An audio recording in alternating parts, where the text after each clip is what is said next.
Grand father. धर्म पिताओं को कहते हैं ग्रेट फादर्स, महान धर्म पिताएं। लेकिन उन धर्म पिताओं का भी कोई बाप है जिनका वर्णन उन धर्म पिताओं ने अपने धर्म ग्रंथों में किया है, अपने धर्म में उनका वर्णन किया है कि कोई आदम था, कोई एडम था, किया कि नहीं किया? तो वो एडम को वो नहीं जानते कि वो हमारा बाप था, सामान्य पब्लिक का ग्रैंड फादर था। वो सामान्य पब्लिक को जो और धर्मों के फॉलोअर्स बनते हैं उनको धर्म पिताएं सुख का वर्षा नहीं दे पाते पूरा, लेकिन जो डाडे है, ग्रेट ग्रेट ग्रैंड फादर है, उसका वर्षा उनको जरूर मिलता है। हर आत्मा मनुष्य सृष्टि में मुक्ति और जीवन मुक्ति का जरूर वर्षा लेती है। किसके द्वारा लेती है? वो ग्रैंड फादर कौन है? मनुष्य सृष्टि का बाप, वो ग्रैंड फादर है। शिव बाप को ग्रैंड फादर नहीं कहेंगे, वो सिर्फ आत्माओं का बाप है, दूसरा कोई संबंध नहीं है। आत्मा आत्मा भाई भाई है, उसके सब बच्चे हैं, बाप बेटी का भी संबंध नहीं, उसकी कोई बेटी नहीं, सब आत्मा रूपी पुरुष है। एक टाइम ऐसा आता है हर मनुष्य आत्मा को अपना देह छोड़ करके आत्मिक स्वरूप में स्थिर होना ही पड़ेगा। उन आत्माओं का वो बाप है और वो आत्मा है सब पुरुष है। शरीर रूपी पुरी में आराम से शयन करने वाली। कोई कहेगा कहाँ आराम से शयन करती है? दूसरे धर्मों की आत्माएं तो द्वापर युग से आती हैं, आराम तो क्या बेआरामी में ही रहती है बेचारी। नहीं,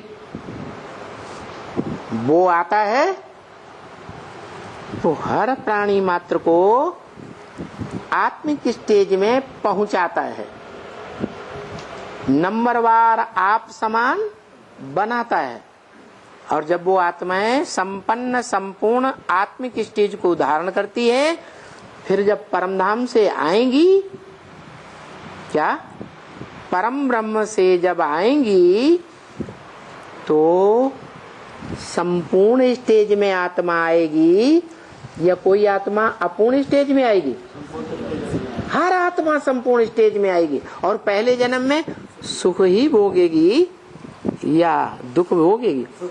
है पहले जन्म में सुखी ही भोगेगी। तो सुख का वर्षा मिला या नहीं मिला? किससे मिला? शिव बाप से मिला। शिव बाप प्रैक्टिकल में रहता है। जब स्वर्ग तैयार होता है, स्वर्ग साकार है या निराकार है? तो साकार का रचयिता बाप भी साकार होगा या निराकार होगा? है साकारी होगा। तो साकारी वो है जिसमें वो प्रवेश करता है। और साकार स्वर्ग रचने के लिए उसका नाम देता है माँ। छोटी मोटी माता नहीं, ब्रह्मा, परम ब्रह्म। परम माने बड़ी। गीता में नाम आया महत ब्रह्म। क्या नाम? महत ब्रह्म। वो महत ब्रह्म है जिससे 500-700 करोड़ मनुष्य आत्माओं को जन्म मिलता है। उस महत ब्रह्म को और परम आत्मा को जो परमात्मा शब्द परम पिता के बाद ही बोला जाता है। कभी कहा जाता है परमात्मा परम पिता, क्या कहते हैं? परम पिता परमात्मा। क्यों? कि सब पिताओं का पिता तो एक ही है, उसका कोई पिता नहीं है, इसलिए वो परम पिता है। पुरुष माने आत्मा। जितनी भी आत्माएं हैं उन आत्माओं में परम पुरुष, ऐसा पुरुष रूपी आत्मा जो ऐसा परम पार्ट बजाता है कि सदा काल जब तक पार्ट बजाता है आराम से श पुरुष, श माने शयन करने वाला, आराम से ही शयन करता है, बेआरामी का भी महसूस करता ही नहीं। कौन कौन कौन आत्मा? शिव, जिसकी बिंदी का ही नाम शिव है, औरों के शरीर का नाम पड़ता है और उसके बिंदी का ही नाम शिव है। मनुष्यों में जो बीज रूप आत्मा है, जो अव्वल नंबर में मनुष्य पार्टधारियों के बीच बिंदु रूप धारण करती है, वो आत्मा भी क्या है? सदा काल आराम से शयन करने वाली है रंगमंच पर। पुरुष है सदा काल है, सदा काल के लिए माने तीनों काल के लिए वो पुरुष अव्वल नंबर का है, परम पुरुष है। अरे श माने शयन करने वाला, आराम करने वाला है? नहीं है? हाँ, इस षष्ठी रूपी रंगमंच पर उस आत्मा को तो सबसे जास्ती संघर्ष करना पड़ता है। किसके साथ? विधर्मियों विदेशियों के साथ संघर्ष करना पड़ता है। द्वापर के आदि से ही अलेक्जेंडर जैसे विदेशी आए, आक्रमण किए, भारत में अत्याचार किए, बहू बेटियों को, बीवी बाल बच्चों को उठा उठा के ले गए और उनके साथ संघर्ष करके उनको सर पे पांव रख करके भागने के लिए किसने मजबूर कर दिया? उसी संघर्ष करने वाली आत्मा ने मजबूर कर दिया। सिर्फ द्वापर में ही नहीं, कलयुग में भी ऐसे ही होता रहा। चाहे कितना भी बड़ा सम्राट बन करके बैठा हो इंडिया में, तो भी ऐसी आत्माएं राजा के रूप में हुई भारत में कि उन सम्राटों ने कभी भी उनको मात नहीं खिलाई, उनसे हारते रहे, मात खाई लेकिन मात खिलाई नहीं कभी। जैसे राणा प्रताप, जैसे शिवाजी, छोटे छोटे राजाएं थे ना, छोटी सी मिलिट्री होती थी, उनकी हजारों की तादाद में मिलिट्री, लाख की आधी भी नहीं कभी कभी, और उनकी लाखों की तादाद में मिलिट्री। क्या? लाखों की तादाद की सेना लेकर आते थे और उल्टे पांव भाग जाते थे। ये कौन सी ताकत है? हाँ, ये संघर्ष करने की ताकत है सच्चाई के बल पर। क्या सच्चाई? सच्चाई ये है कि अपने अपने राज्य में राज्य करो। क्या? अपने घर में राजा बनकर के रहो, दूसरे के घर में इंटरफियर मत करो। राजा बन के बैठ गए ना, तुम्हें बाप से राजाई मिल गई ना, उस राजाई को बढ़ाने के लिए दूसरे देशों पर आक्रमण मत करो। आक्रमण करना, आतताई बनना, डकैती करना, आगजनी करना, ये इंसानियत नहीं। इन माने अंदर, शान माने आत्मिक स्थिति की शान में रहने वाली बात नहीं है। रूह नहीं हो, तुम तो हैवान बन गए। तो ये बात सच्चाई की बात है। उस सत्यता को हर जन्म में जो धारण करता है और झूठों से जन्म जन्मांतर टकराता है, उसका नाम संसार में रंगमंच पर हीरो पार्टधारी के रूप में प्रत्यक्ष हो जाता है। जो हीरो पार्टधारी है वो जन्म जन्मांतर हीरो पार्ट ही बजाएगा या जीरो पार्ट बजाएगा? हीरो पार्ट ही बजाता है। साहित्य के क्षेत्र में बजाएगा तो भी वाल्मीकि और तुलसीदास जैसा ही पार्ट बजाएगा। ब्रह्म वाक्य में ये सच्चाई बोली गई है। क्या? अपने अपने शास्त्रों में अपनी अपनी कथा कहानी लिख दी। तो बताओ, वाल्मीकि ने जो राम की कथा रामायण लिखी, वो वाल्मीकि कौन सी आत्मा हुए? कलयुग में तुलसीदास ने रामायण लिखी, वो तुलसीदास कौन सी आत्मा साबित होती है? राम वाली आत्मा साबित होती है। तो तुलसीदास ने लिखा, रामायण में लिखा, वाल्मीकि ने, उन्होंने संस्कृत में लिखा। वाल्मीकि ने, क्योंकि उस समय संस्कृति ही बड़ी प्रचलित थी। और तुलसीदास ने वाल्मीकि की तरह संस्कृत में नहीं लिखा, क्योंकि आज से 400 वर्ष पहले हिंदुस्तान में हिंदी ही ज्यादा बोली जाती थी। क्या? मुसलमान आए तो उन्होंने उर्दू मिक्स कर दी, तो उर्दू मिक्स हिंदी बोलने लगे।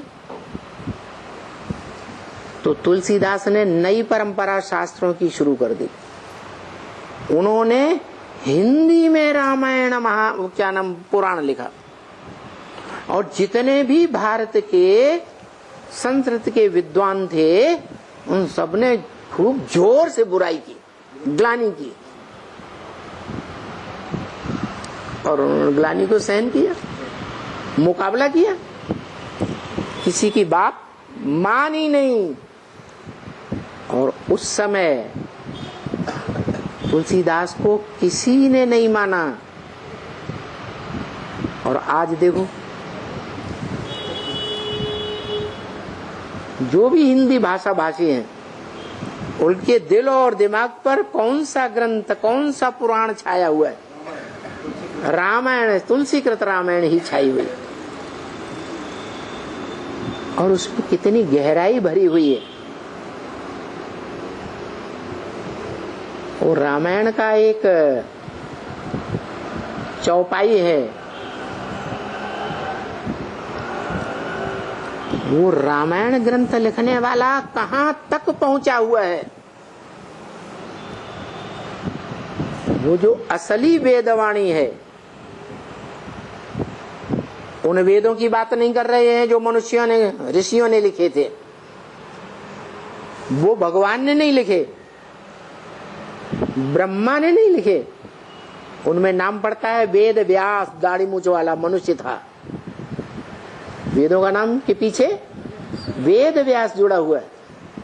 हम उन वेदवाणी की बातें कर रहे हैं जो स्वयं भगवान आकर के जिसमें प्रवेश करते हैं, उसका नाम ब्रह्मा रखते हैं। उस ब्रह्मा के मुख से निकली असली वेदवाणी की बात कर रहे हैं। उस वेदवाणी में है ये बात जो तुलसीदास जी ने बताई थी। जे ही जानो ते ही देव जनाई, जानत तुम ही हुई जाई। किसने बोला? तुलसीदास ने बोला। किसको बोला? अपने भगवान को बोला। क्या बोला? बोला जे ही जानो हो, तुम जिसको जानते हो, तुम जिसको जानते हो, जे ही जानो ते ही देव जनाई, उसको तुम जानकारी दे देते हो। वो खुद जानकार नहीं है, वो अज्ञानी है, लेकिन तुम उसको जानते हो। अज्ञानी तो सारा संसार है, लेकिन तुम सारे संसार का तुम्हारे से कनेक्शन नहीं है। क्यों? कि सारे संसार की जो भी प्राणी मात्र हैं, मनुष्य आत्माएं हैं, वो तीनों कालों में चक्कर नहीं लगाती। और तुम तो त्रिकालदर्शी हो, तो तुम्हारा कनेक्शन किससे है?